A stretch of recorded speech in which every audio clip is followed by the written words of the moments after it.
Straight ahead on 12 News, the decibel dilemma. And ruined your blind tie fair. How loud is too loud for city park gatherings? It's something Brooklyn Park is trying to figure out. Then, voted best new building for cooks. You'll find it in Golden Valley. But first, police investigate the death of a 1-year-old child. 12 News starts right now.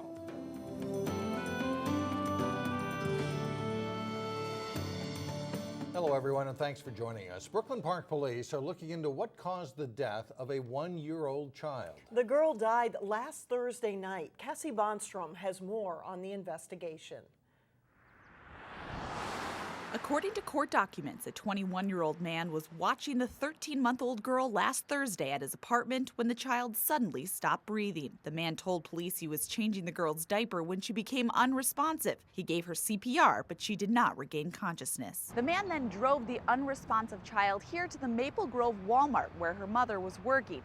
Emergency crews responded to the scene and they transported her to the local hospital where she died. It's certainly an unusual set of circumstances. Deputy Chief Mark Bruley says there were no obvious signs of injury to the child, but the fact that the man didn't call 911 right away was a red flag. That certainly raised our eyebrow, and that's one of the things that alerted us to go back to the house and look at it a little further. Police searched the apartment where the girl lived with her mom and the man, but have yet to say what they found. The medical examiner's office also continues to investigate. Certainly when you have a 13-month-old child and there's no natural cause where we know there was medical history, which there wasn't the case, we want to look at all the circumstances involving that child's life and what could have led to the child's death. In Brooklyn Park, I'm Cassie Bonstrom, 12 News. The man taking care of the little girl has not been charged. He does have a history, however, of domestic assault. Police say both he and the child's mother have been very cooperative. Several residents in a Brooklyn Center neighborhood had to be evacuated for a short time as firefighters battled a townhome fire. Flames were seen shortly after noon at the townhome in the 5300 block of 70th Circle. The homeowners were not home at the time. The cause is under investigation, but the fire appears to have started in an upstairs bedroom. Brooklyn Park is trying to find some middle ground in a situation that is growing louder by the month. What does the city do about loud gatherings at parks that disrupt neighborhoods? Eric Nelson takes a look at that question. Oh, no, no, no, no. Joyous sounds for some can be jarring noise for others. I'm glad we've kind of all on one page finally, because this has been coming for a long time. That is the decibel dilemma in Brooklyn Park, which no longer allows amplified sound in public gatherings, including Central, Oak Grove, and River Parks. The city is trying to come up with a simple and fair plan that accommodates park users and neighborhood residents. Something that says, at this point, at the property line or at the end of the park, sound decibels should not exceed or may not exceed X.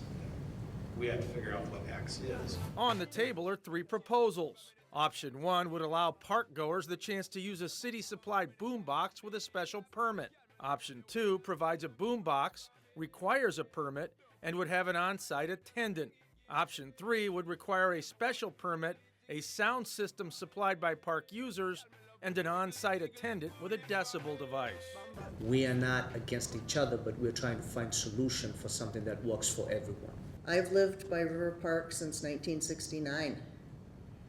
We've had days and years and years and years of the same thing. We call in, we call in, we call in.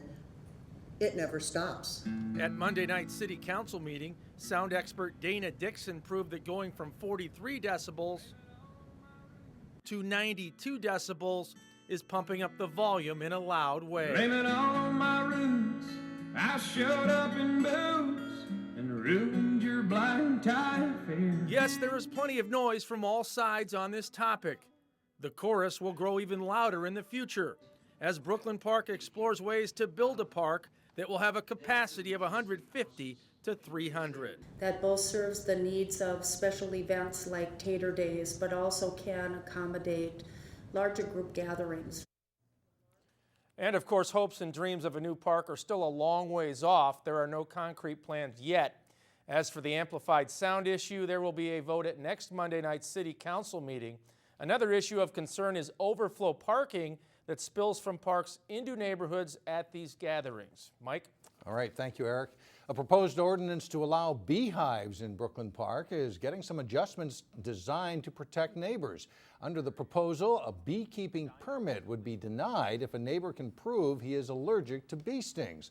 Also, homeowners who live within 200 feet of a property with beehives would be notified. Beekeeping proponents say that's more than enough space. I did a test in our friend's yard. I walked about 10 feet off from the hives on a busy, active day in the sunlight where they're the most active. There weren't any bees 10 feet away. 200 feet, people are gonna say, our neighbor had the beehive. I have no idea. The city may also map permitted beehives so prospective residents will know where they are. The city council is due to vote on that next week. The Anoka-Hennepin School District has approved increasing the cost of school lunch for the first time in 4 years. An increase of 10 cents per meal will take effect next school year. School officials say the increase is necessary to meet rising food costs. Part of the increase is blamed on federal food regulations, which require the district to offer at least 1 cup of fruit and vegetables, whether or not students eat them. In New Hope, the City Council approved an ordinance change that would allow tap rooms in certain sections of the city. There are 4 cities now in the Northwest Metro that have already changed their ordinance to allow tap rooms. New Hope is now the 5th. The changes are spurred by the craft brewing craze that has swept across the state, and so far no proposal has come forth to build a tap room in New Hope. The New Hope City Ice Arena is about to get a more than $200,000 fix. It's a fix some say is a long time coming. Work will begin in the next several weeks to improve the air quality in the southern part of the arena. Air units will be replaced and new temperature controls will be installed. Most of the project will be paid for through energy tax credits and matching grants. The rest will come out of the city's Ice Arena operating fund.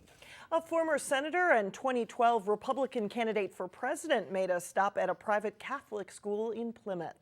Rick Santorum is in Minnesota to get a sense about another possible run for the White House, which he said he will decide on May 27th.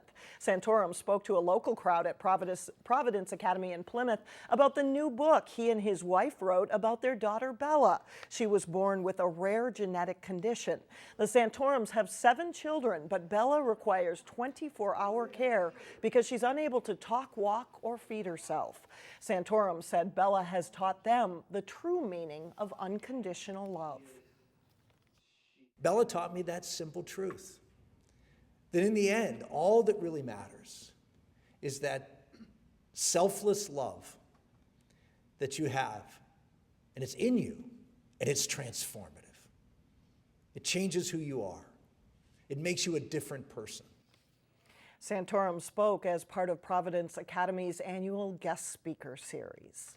Coming up, another feather in the cap for the local biking community. Then later in sports, Armstrong battles Blaine in a close matchup of good boys lacrosse teams. But first, no warm-up yet. It stays cool on Wednesday.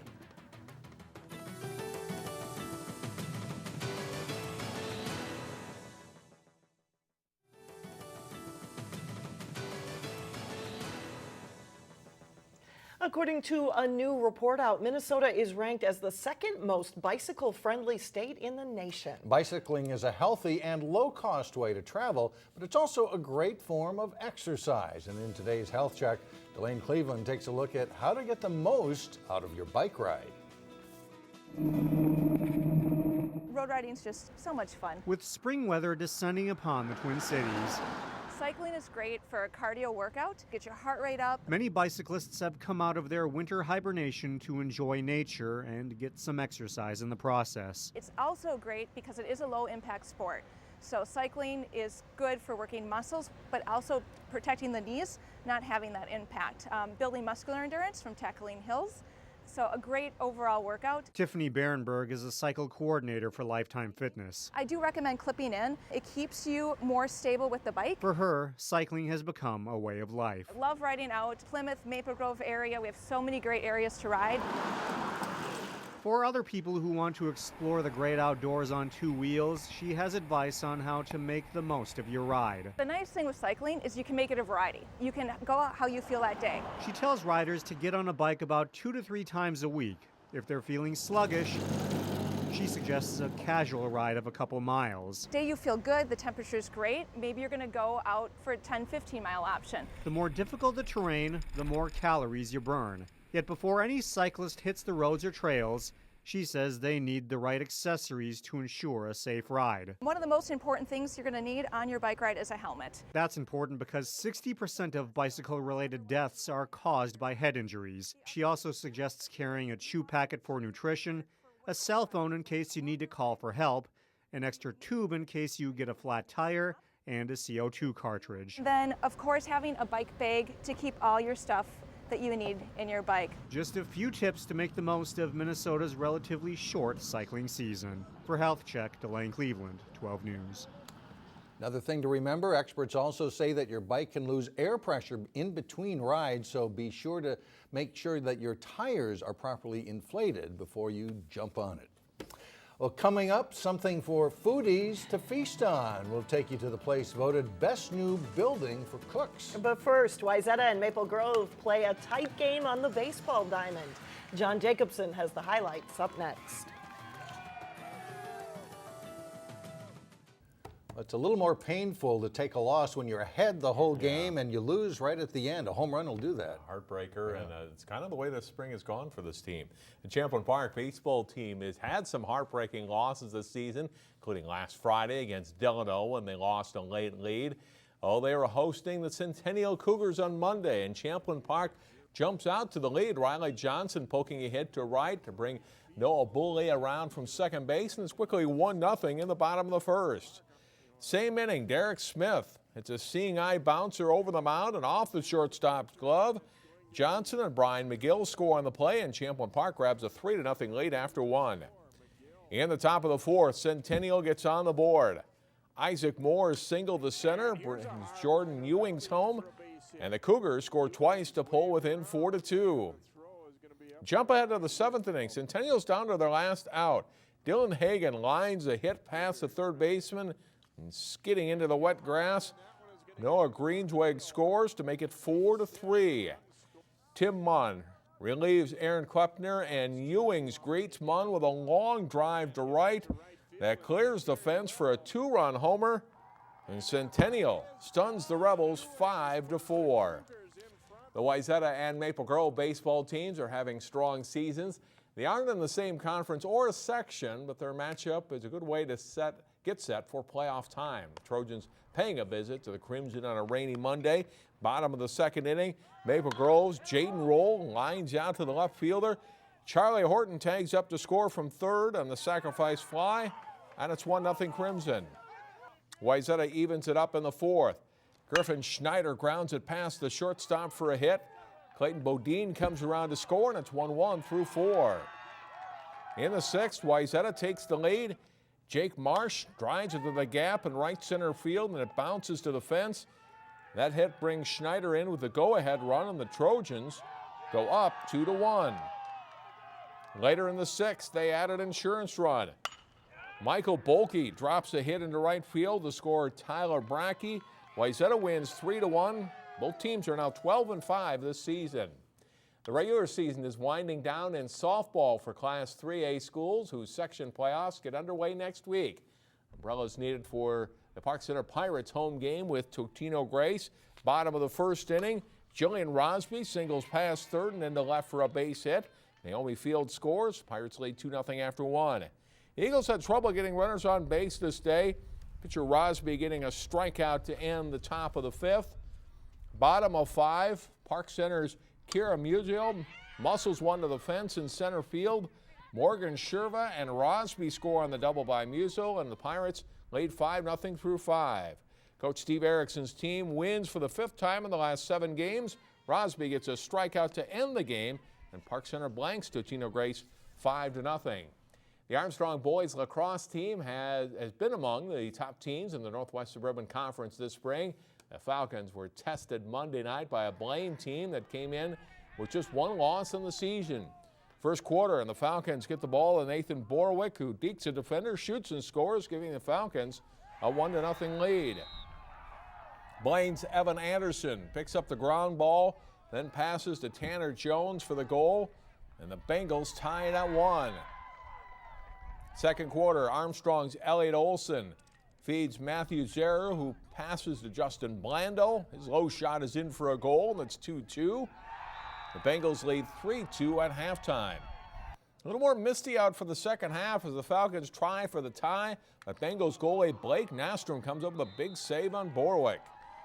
And Blaine will work the ball behind the Armstrong net before passing out front to John Hickey for the shot and goal. Blaine wins at 5-4. They play unbeaten Champlin Park for a shot at a share of the conference lead on Wednesday.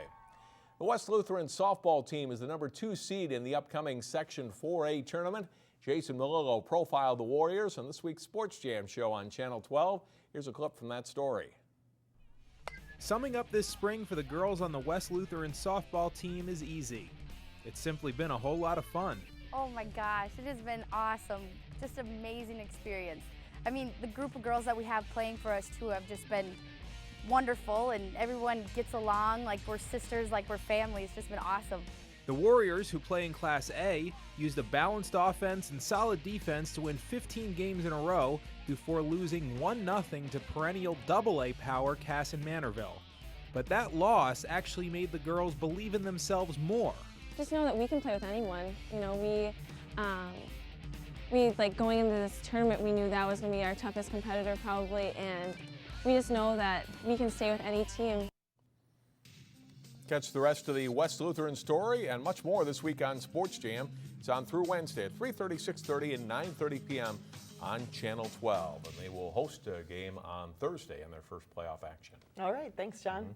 Still ahead, a new Golden Valley apartment complex scores high marks in the kitchen. We'll be right back.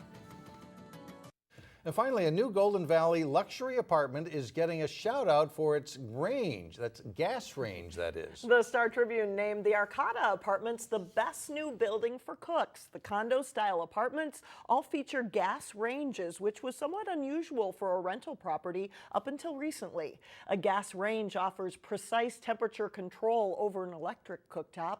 Higher-end builders are finding that there's a market for apartments with a gas range appliance. It's, you know, more expensive. You don't typically see it in the apartment world just because of the cost for installing and the cost for the appliance itself. But, you know, that was an investment that we made and people absolutely appreciate that. The Arcata opened in December. 2-bedroom apartments start at $2,200. And that is it for us. Thanks so much for joining us. Stay with us. Community Corner's up next. We'll see you back here again tomorrow.